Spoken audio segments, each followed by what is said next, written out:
3 hours after my Uber driver begged me not to go home, I watched my apartment building explode on the news and realized a complete stranger had just saved my life. I'm Sophia Brennan. I'm 28. I work in marketing, and I've always considered myself a logical person. I don't believe in psychics or gut feelings or random warnings from strangers. But on Thursday night, September 14th, all of that changed.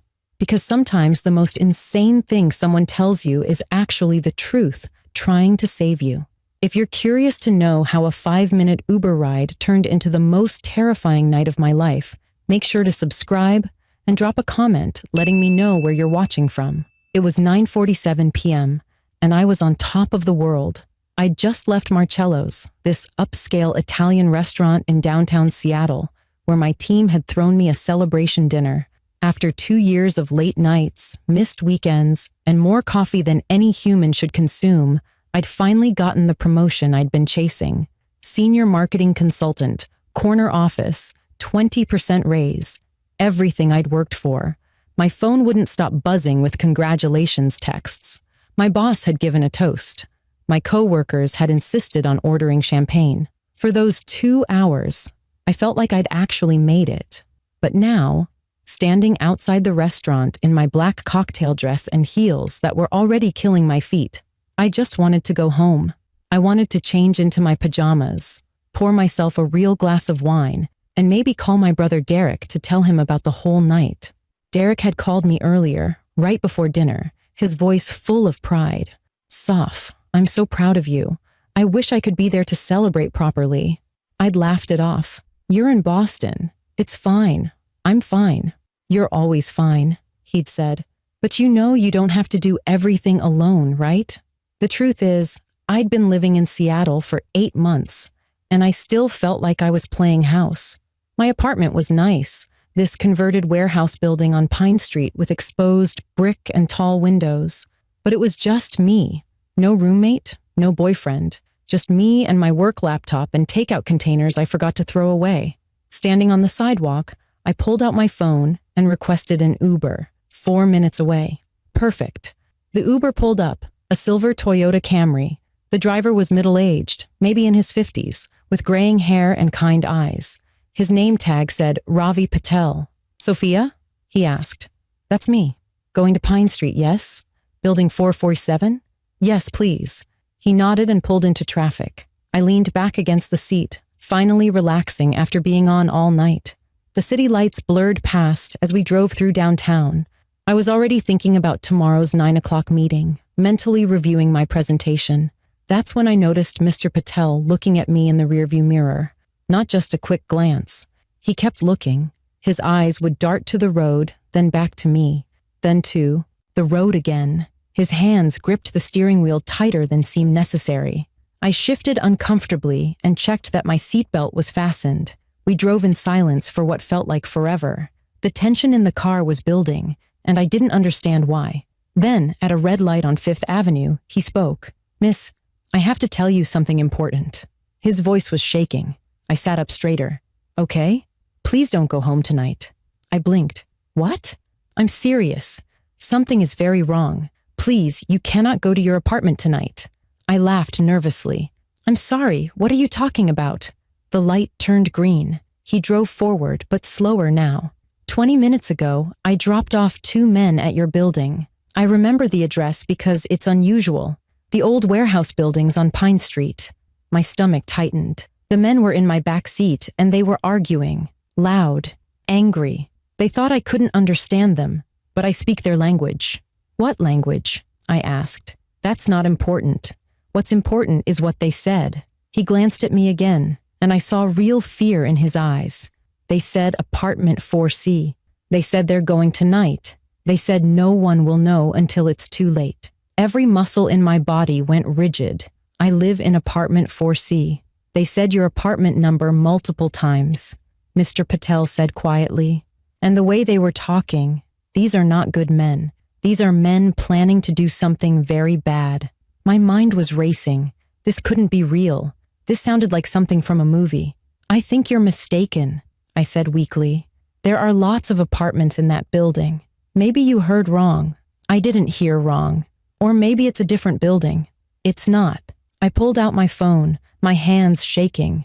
Look, I appreciate your concern, but this sounds crazy. How would random criminals even know my apartment number? This doesn't make sense. I know it sounds crazy, he said, his voice cracking. My daughter, she's a police officer. She tells me all the time that I worry too much. But miss, I heard what I heard, and I cannot drop you off at that building knowing what I know. Part of me wanted to demand he take me home. Part of me wanted to jump out at the next light. But another part of me was terrified that he was telling the truth. What do you want me to do? I asked. He pulled over to the curb. We were 2 blocks from my building now. He turned around to face me fully, sweat visible on his forehead. I want you to trust me, just for tonight, just until we know for sure. Then he reached for his wallet. My body tensed, but he pulled out a business card and handed it to me. Detective Rachel Ortega, Seattle Police Department, Violent Crimes Unit. This is my daughter, Mr. Patel said. Call her. Right now. Tell her Ravi Patel sent you. Tell her what I told you. She'll believe me even if you don't. I stared at the card. It looked official, but anyone could print a fake business card. Please, he said again. Just call her. I looked up at him. This stranger who was either trying to save my life or running the most elaborate scam I'd ever seen. And I had to make a choice. Trust him or don't. Go home or don't. Believe that something terrible was waiting for me in apartment 4C, or believe that I was being paranoid. My finger hovered over my phone screen, the detective's number already typed in. Everything in my logical brain screamed that this was insane. But my hand was shaking so badly I could barely hold the phone, and somewhere deep in my gut, I knew something was very, very wrong. I stared at the business card in my hand. Detective Rachel Ortega's name printed in clean black letters. My thumb hovered over the call button on my phone, but I couldn't make myself press it. What was I supposed to say? Hi, I'm in an Uber with your dad and he thinks someone's trying to hurt me? It sounded ridiculous even in my head. I looked up at Mr. Patel through the rearview mirror and saw him watching me with this desperate expression, like my next move would determine everything. Part of me still thought this had to be some kind of mistake, some weird misunderstanding that would make sense once I got home and saw that everything was perfectly normal. But another part of me, the part that made my hands shake and my heart race, knew that normal people don't beg strangers not to go home. Normal Uber drivers don't pull over 2 blocks from your destination and hand you their daughter's police detective card. Normal men don't look this scared unless something is genuinely wrong. I took a breath and pressed call. The phone rang twice before a woman's voice answered, professional and slightly annoyed. Detective Ortega. Her tone was clipped, like she'd been interrupted in the middle of something important. Hi, my name is Sophia Brennan, and I'm in an Uber with someone who says he's your father, and he told me to call you because something really strange is happening, and I don't know what to do. The words tumbled out in a rush, barely coherent. There was a pause on the other end, long enough that I thought she might have hung up. Then her voice came back, sharper now, more alert. You're with my dad? Ravi Patel? What's going on? Is he okay? I glanced at Mr. Patel, who was still turned around in his seat, watching me intensely. He's fine, but he's really worried. He says he overheard 2 men in his car earlier talking about my apartment, and he thinks something bad is going to happen tonight. I tried to keep my voice steady, but it cracked on the last word. Detective Ortega's tone shifted completely, losing all trace of annoyance. What apartment? What did they say exactly? I repeated everything Mr. Patel had told me, about the 2 men, about them speaking a language they thought he wouldn't understand, about them mentioning apartment 4C multiple times, about them saying tonight, saying no one would know until it was too late. The detective was quiet for a moment, and I could hear her breathing, thinking, okay, listen to me carefully. What's your address? I gave it to her, my voice barely above a whisper. Stay in the car. Do not go near that building. Where's my dad? I handed the phone to Mr. Patel, and he took it with shaking hands. They spoke rapidly in another language, his voice urgent and pleading, hers calm but firm. I couldn't understand the words, but I understood the tone. He was trying to convince her this was serious. She was already taking action. After what felt like forever, he handed the phone back to me. "Sophia, I'm sending units to your building right now," Detective Ortega said, "but I need you to not go home tonight. Do you have somewhere else you can stay? Family nearby? A hotel?" My mind went blank. Family? Derek was across the country in Boston. Friends? I'd been so focused on work since moving here that I hadn't exactly built a strong social network. "I can get a hotel," I managed to say. "Good. Do that. I'll call you back within the hour once we've checked things out. And Sophia, my father doesn't panic easily.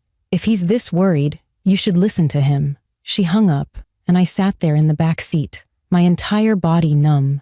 Mr. Patel was still pulled over, still watching me. "What do you want to do?" he asked softly. I looked past him, down the street toward my building. From here I could see the corner of it, the familiar brick facade, the windows of apartments where my neighbors were probably watching TV or getting ready for bed. Everything looked so normal, so safe. "Can you just drive past it?" I asked. "Just so I can see? Maybe everything's fine and we're both being paranoid." He hesitated, then nodded slowly. "Okay, but just drive past. No stopping." He pulled back into traffic and turned onto Pine Street. My heart was hammering so hard I could feel it in my throat. We approached my building, and I pressed my face close to the window, looking for anything unusual. At first, everything seemed normal. The main entrance, the lobby lights, a couple walking their dog on the sidewalk. Then I saw it. A white van parked in the loading zone, the same spot where delivery trucks usually parked during the day. Something about it made my blood run cold. "That van," I said, my voice strange and distant. "I've seen that van before, yesterday morning when I left for work, and the day before that. It was parked in the exact same spot." Mr. Patel slowed down even more, his eyes narrowing as he looked at the van. It was plain white, no company logos, no markings. The windows were tinted dark. "That's not normal," he said quietly. And suddenly, horribly, I knew he was right. This wasn't a misunderstanding. This wasn't paranoia. Something was very, very wrong. Mr. Patel drove past my building without stopping, and I twisted in my seat to keep watching through the back window until we turned the corner and it disappeared from view. My heart was still pounding, my mind racing through every possible explanation for that white van. Maybe it belonged to a contractor doing work in the building. Maybe it was a new tenant moving in.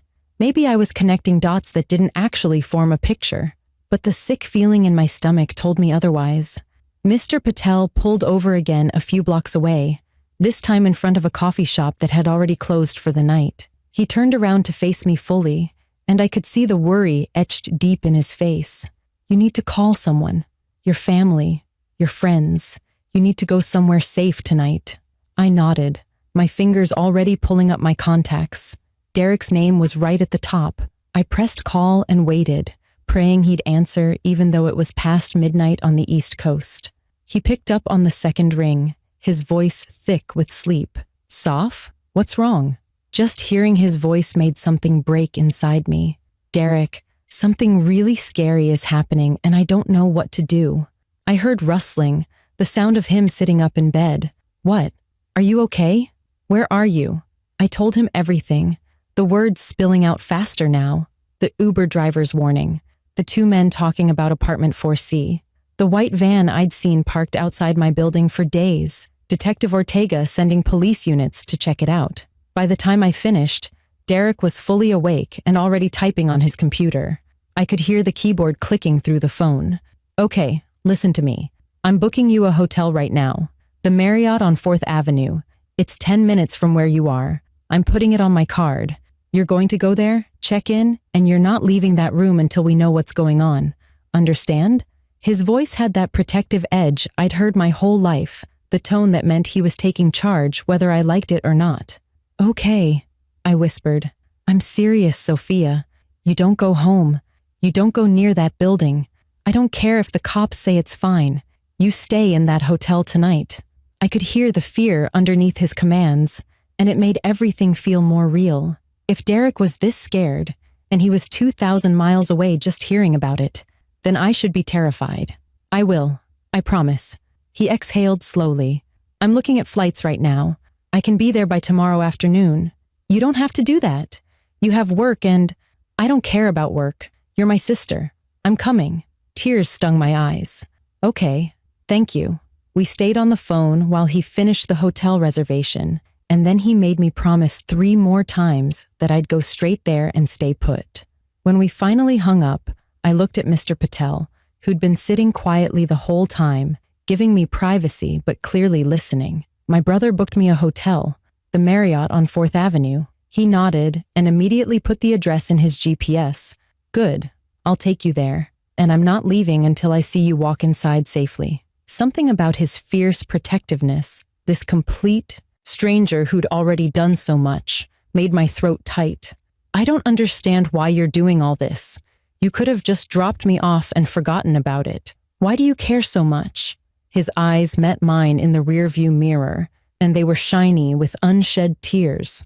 Because I have a daughter your age, Rachel, and if she was in danger, I would want someone to help her, even if it meant looking foolish or crazy. I would want someone to care. He started driving, and I sat back in my seat, watching the city pass by through windows that suddenly felt too exposed. My phone buzzed. A text from Derek with the hotel confirmation number and another message. Stay safe. I love you. Call me when you get to the room. I typed back quickly. I will. Love you too. Another buzz. This time it was an unknown number, but I knew who it was before I even opened it. Detective Ortega. Officers are at your building. Investigating now. Stay where you are. We'll update soon.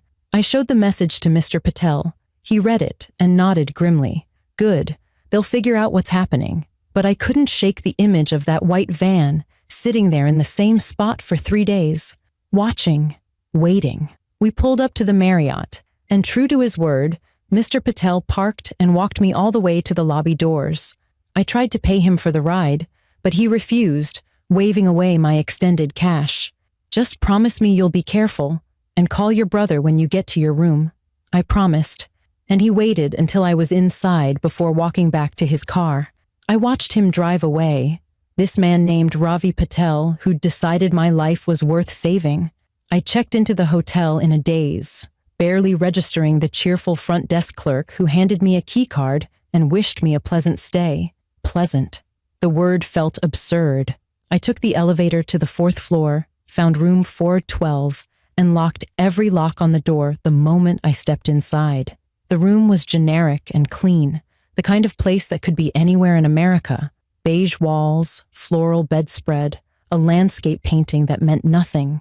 I sat on the edge of the bed, still wearing my black celebration dress, my heels kicked off by the door. My phone said 11:34 p.m. Less than 2 hours ago, I'd been laughing with coworkers, toasting my promotion, thinking about how perfect my life was becoming. Now, I was hiding in a hotel room because a stranger thought someone wanted to hurt me. I called Derek like I promised, and his voice was steady and calm, talking me through breathing exercises until my hands stopped shaking quite so badly. We stayed on the phone for almost an hour, him telling me stories about his day, about his coworker who kept microwaving fish in the office kitchen, anything to keep my mind occupied. Finally, he made me promise to try to sleep, to keep my phone charged and next to me, to call him immediately if anything happened. I promised, and we hung up, but sleep was impossible. I sat there in that hotel room, refreshing my email, refreshing the news, checking for any updates from Detective Ortega. Nothing. Just silence. Maybe it really was nothing. Maybe tomorrow I'd laugh about this whole paranoid episode, about how I let an Uber driver convince me to abandon my apartment over a conversation he might have misunderstood. I turned on the TV just for background noise, flipping through channels without really watching anything. A cooking show, a late-night talk show, the local news running their standard evening recap. I was about to turn it off when the screen changed. Breaking news in red letters.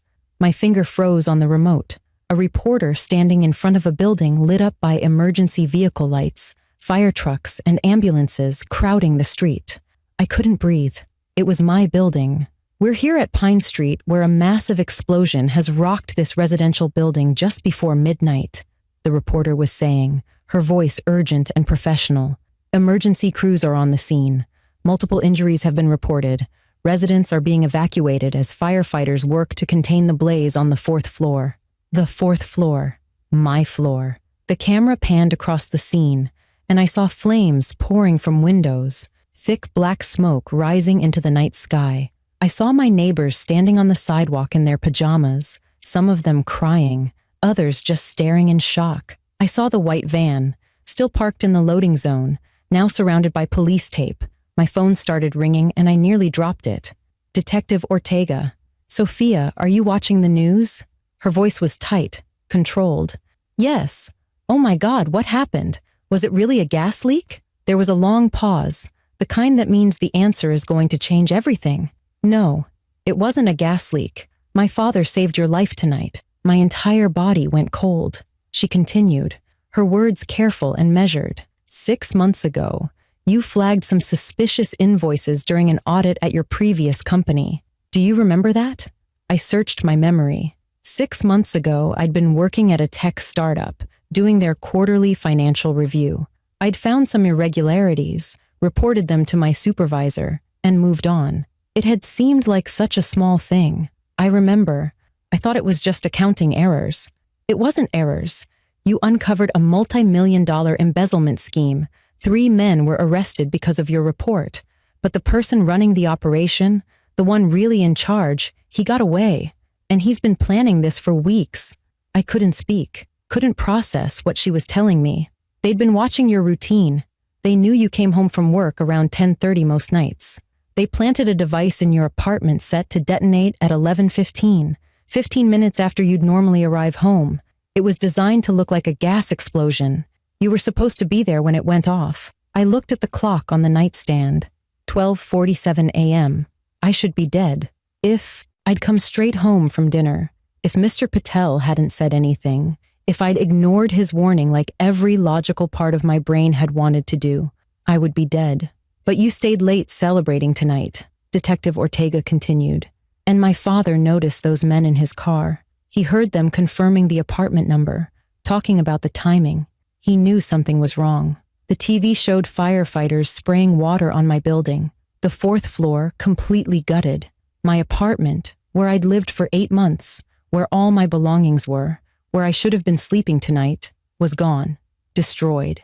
And I was alive only because a stranger decided to care. The next 48 hours were a blur of police stations, witness statements, and news cameras that I refused to talk to. Detective Ortega called me every few hours with updates. They'd arrested 4 people connected to the explosion. The man who'd orchestrated everything, Marcus Whelan, had been the CFO at my old company. The embezzlement scheme I'd uncovered had cost him everything: his job, his reputation, his freedom when the investigation expanded. And he'd decided that I was the reason for all of it. They found detailed surveillance logs in his apartment, photos of me leaving for work, coming home, going to the gym on Saturdays. He'd been watching me for months, learning my patterns, planning the perfect murder disguised as an accident. The device they'd planted was sophisticated, designed to rupture the gas line and create an explosion that investigators would blame on old building infrastructure. I would have been just another tragic news story, a young woman killed in her own home, and no one would have suspected it was anything but terrible luck. But Ravi Patel had suspected, and that changed everything. 3 days after the explosion, I met him for coffee at a small cafe in Capitol Hill. He walked in wearing a simple button-down shirt and khakis, looking exactly like what he was, a normal person who'd made an extraordinary choice. We sat across from each other, and I didn't know where to start. I keep trying to find the right words to thank you, I finally said, but everything sounds too small for what you did. He smiled sadly and wrapped his hands around his coffee cup. You don't need to thank me. I just did what felt right. I shook my head. But you didn't have to. You could have dropped me off and forgotten about it. You could have decided it wasn't your problem. Most people would have. He was quiet for a moment, staring into his coffee. Can I tell you something? That night, when I heard those men talking, my first thought was to stay quiet. to mind my own business. Because what if I was wrong? What if I caused a scene over nothing? What if you reported me and I lost my job? My chest tightened. So what changed your mind? He looked up at me, his eyes serious. I thought about my daughter, Rachel. She's 26, lives alone in the city, works terrible hours. And I thought, if someone heard something that could save her life, would they speak up? Or would they stay quiet because it was easier, because it was safer, because they didn't want to look foolish? He paused. I decided I wanted to live in a world where people speak up, so I had to be that person. Derek arrived that afternoon, pulling me into a hug so tight I could barely breathe. He stayed for 2 weeks, helping me find a new apartment, replacing everything I'd lost, barely leaving my side. We were closer now than we'd been in years, the crisis stripping away all the small distances we'd let build between us. The media called me lucky. My old company issued a public apology for the danger their former employee had put me in. Strangers on the internet debated whether I should have seen it coming, whether I'd been careless, whether the whole thing could have been avoided. But none of them understood the real lesson. I'd spent 28 years building my life on logic and control. I believed that if I worked hard enough, planned carefully enough, I could protect myself from random tragedy. I thought danger was something that happened to other people who weren't careful, who didn't have their lives together like I did. And then a stranger in an Uber shattered that illusion and saved my life in the process. 6 months later, I'm living in a new apartment closer to Derek, who relocated to Seattle to be near me. I volunteer with a victims advocacy group now, talking to people who've survived situations they never saw coming. I carry pepper spray. I trust my instincts more. But the biggest change is that I listen. When someone seems worried, when something feels off, when a stranger extends a warning that sounds irrational or crazy. Because Ravi Patel taught me that sometimes the most unbelievable thing is actually the truth trying to save you. Sometimes survival means trusting people you don't know. Sometimes goodness exists in the most unexpected places. And sometimes a 5-minute Uber ride is the difference between life and death. I think about that celebration dinner constantly, how I almost died on the best day of my professional life, how close I came to dismissing Ravi completely, because logic told me his warning couldn't be real. Every small decision that led to me being here, alive, telling you this story, Ravi didn't have to say anything. He could have collected his fare and moved on to the next passenger, but he chose to care, even when it was uncomfortable, even when I might have thought he was crazy. That's the world I want to live in, where we choose to care even when it's inconvenient, where we trust that small voice that says something's wrong, where we speak up even when silence is easier, because 3 hours can change everything, and sometimes a stranger's whisper is the loudest warning you'll ever receive. If this story moved you, please subscribe, because I share real stories about survival, intuition, and the moments that change everything. And drop a comment letting me know where you're watching from. Stay safe out there, and remember, trust your gut, but also trust when someone else's gut is trying to protect you.